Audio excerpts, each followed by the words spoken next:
धनंजय देशमुख मुख्यमंत्र्यांच्या भेटीला, भावाच्या हत्येप्रकरणी करणार चर्चा.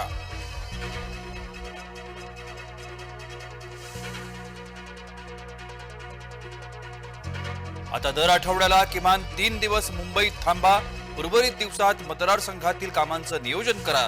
मुख्यमंत्री देवेंद्र फडणवीसांची सर्व मंत्र्यांना सूचना. मी राजीनामा दिलेला नाही, राजीनाम्याच्या चर्चांवर मुंडेंचा पूर्णविराम. काल मुंडेंनी घेतली होती अजित पवारांची भेट.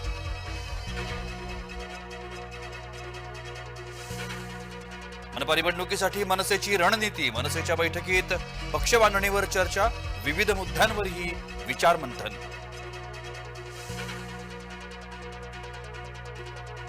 कोस्टर रोडचं काम अद्याप अपूर्णच, टनेलमध्ये स्पीड बोटीत बसल्यासारखं वाटतं, आदित्य ठाकरेंची टीका. ईव्हीएम हॅक होऊ शकत नाही, केंद्रीय निवडणूक आयोगानं विरोधकांचा दावा खोडला. दिल्ली विधानसभेसाठी 5 फेब्रुवारीला मतदान. थरारक पाठलागानंतर नाशकात गांजा तस्कर ताब्यात, गांजा तस्करांकडून पोलिसांच्या अंगावर गाडी घालण्याचा प्रयत्न, अंधाराचा फायदा घेऊन 4 गांजा तस्कर फरार. एचएमपीव्हीचा महाराष्ट्रातही शिरकाव, नागपुरात 2 मुलांना लागण, दोन्ही रुग्ण आजारातून बरे झाल्याची माहिती.